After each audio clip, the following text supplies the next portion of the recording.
नववर्षानिमित्त वरळीतही शोभायात्रेचं आयोजन करण्यात आलं। वरळीतल्या शोभायात्रेचा आढावा घेतलाय आमचे प्रतिनिधी कपिल देशपांडे यांनी। गुढीपाडव्याच्या निमित्ताने मराठी नववर्षाला सुरुवात झालेली आहे। नवीन वर्षाचा संकल्प, नवीन वर्षाचा जोश मराठी माणसामध्ये दिसून येतोय। आपण आता वरळीमध्ये आहोत। वरळीतील शिवमुद्रा मित्रमंडळातर्फे एक भव्य दिंडीचे आयोजन नवीन वर्षानिमित्त करण्यात आलेलं आपण बघू शकतो की अनेक महिला वर्ग या दिंडीत सहभागी झालेला आहे। पुणे ढोलपथक असेल किंवा बाजीरावांची प्रतिकृती असेल, अशा अनेक देखाव्यांचा या ढोलपथकात समावेश करण्यात आलेला। आपल्याबरोबर मंडळाचे अध्यक्ष आहेत। तुमचं झी24 तासमध्ये खूप खूप स्वागत आहे।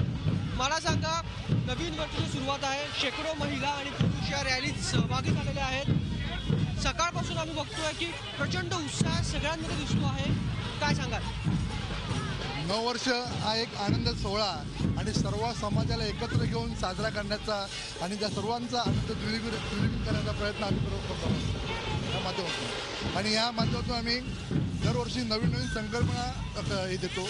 यंदाच आमची याची भूमिका आहे की होणारा भविष्यकाळाची डेव्हलपमेंट आणि त्या डेव्हलपमेंटमध्ये ज्या तरुण तरुणी आहेत त्या लोकांना कशा पद्धतीने पुढे आपल्या इन्फ्रास्ट्रक्चर पाहिजे हे आम्ही या माध्यमातून दाखवण्याचा प्रयत्न केला। अनेक चांगले प्रतिकृती, अनेक चांगले देखावे तुम्ही याच्यात मांडलेले आहेत। बाजीरावांची प्रतिकृती असेल किंवा महिलांचं लेझिम पथक असेल किंवा पुणेरी ढोल असेल, अनेक गोष्टी बघायला मिळत आहेत। त्याबद्दल आम्ही दरवर्षी नाविन्यपूर्ण काय ना काय करण्याचा प्रयत्न करतो।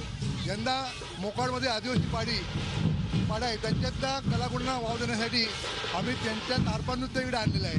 कारण ह्या वरळीच्या लोकांना आदिवासी समाजामध्ये कसं हे नाच करतात हे प्रामुख्याने दाखवण्याचा मी वर्धीकरण्याचा प्रयत्न करतो। त्यानंतर यंदाचं बाजीराव मस्तानी हा चित्रपट खूप गाजलेला आहे आणि इथल्या आमच्या तरुणांची सर्व मागणी होती की यंदा आम्हाला बाजीराव मस्तानी आम्हाला काहीतरी दाखवा, म्हणून आम्ही तो बाजीरावचा एक प्रयत्न केलेला आहे। तुम्हाला खूप खूप शुभेच्छा।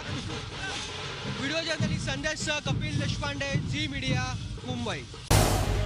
झी24 तास रहा एक पाऊल पुढे।